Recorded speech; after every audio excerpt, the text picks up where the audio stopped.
Building upon our discussion of why water rights do not automatically transfer with real estate, it is essential to understand one of Arizona's most significant water management innovations, the Active Management Area (AMA) system. Established under the Groundwater Management Act of 1980, AMAs represent the state's comprehensive approach to achieving sustainable groundwater use in regions facing the greatest risk of overdraft and depletion. These areas were created to balance the demands of population growth, agriculture, and industry with the state's finite water resources, ensuring that Arizona can support both present and future needs. The primary goal of an active management area is to achieve safe yield. Safe yield is defined as a long-term balance between the amount of groundwater withdrawn and the amount of water naturally or artificially recharged into the aquifer.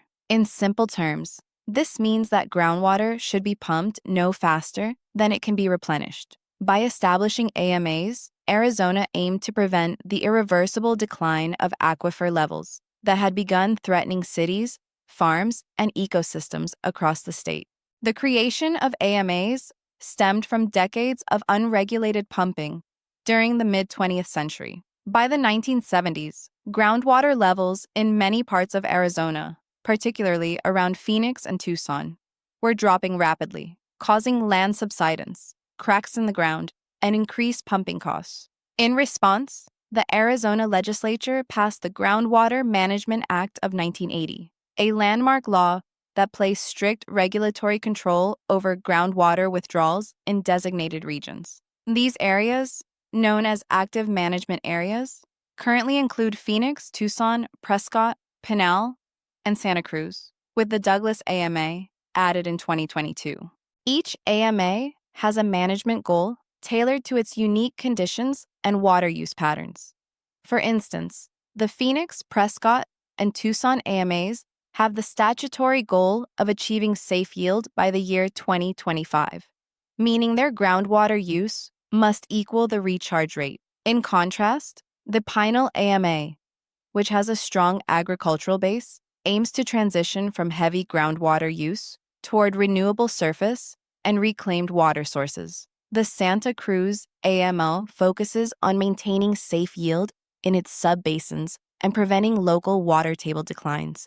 Within each AMA, the Arizona Department of Water Resources, ADWR, administers a series of 5 management plans, each covering a decade. These plans establish conservation requirements, withdrawal permits, metering obligations, and reporting standards for groundwater users. They also encourage the use of renewable water supplies, such as Central Arizona Project, CAP water, reclaimed wastewater, and artificial recharge projects. Real estate developments within AMAs must comply with Assured Water Supply, AWS requirements, meaning developers must demonstrate that sufficient water will be available for at least 100 years before land can be subdivided for residential use. For example, if a developer plans a new residential community in the Phoenix AMA, they must obtain an Assured Water Supply certificate from ADWR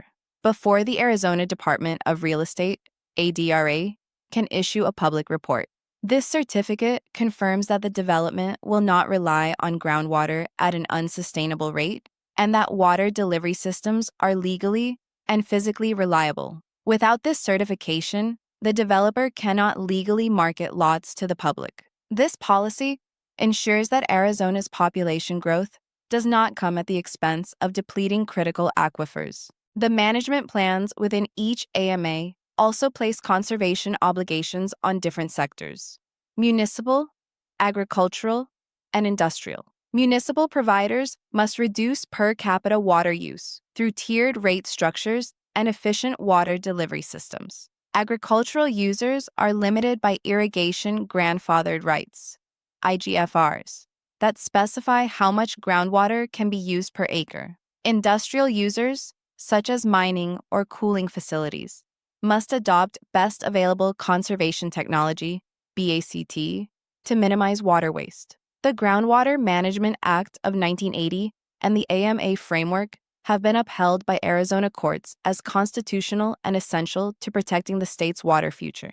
In Cherry v. Steiner, 543 F. sub Bean, 1270, D. Ares, 1982, the court affirmed Arizona's authority to regulate groundwater extraction, emphasizing that groundwater is a public resource subject to reasonable state control. This decision remains foundational in maintaining the legal legitimacy of AMAs. For real estate licensees, understanding AMAs is vital because they directly influence land development, subdivision approvals, and property value. A parcel located within an AMA may face stricter limitations on well drilling, water use, or future development potential.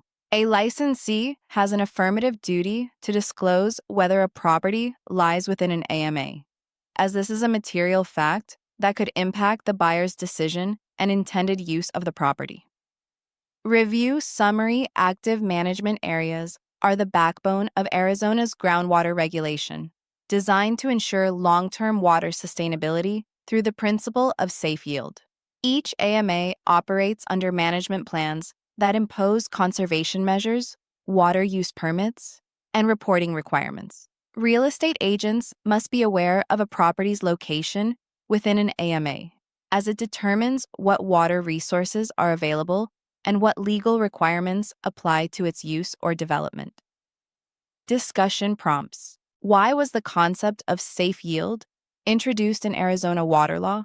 Answer: to ensure that groundwater pumping does not exceed natural and artificial recharge rates, maintaining long-term aquifer stability. How does the existence of an AMA affect land development? Answer: developers within an AMA must secure an assured water supply certificate before selling lots, ensuring a 100-year supply of water for new communities. Why must real estate licensees disclose if a property lies within an AMA? Answer: because the location determines water availability, usage limitations, and regulatory requirements, which materially affect property value and use. Closing remarks. The establishment of active management areas marked a turning point in Arizona's water history, shifting the state from unregulated extraction to a structured system focused on sustainability. For licensees and developers alike, awareness of AMA boundaries and rules is critical to ensuring lawful and responsible real estate transactions. As Arizona continues to face climate challenges and population growth, the AMA framework remains central to balancing prosperity with preservation. Opuments in AMAs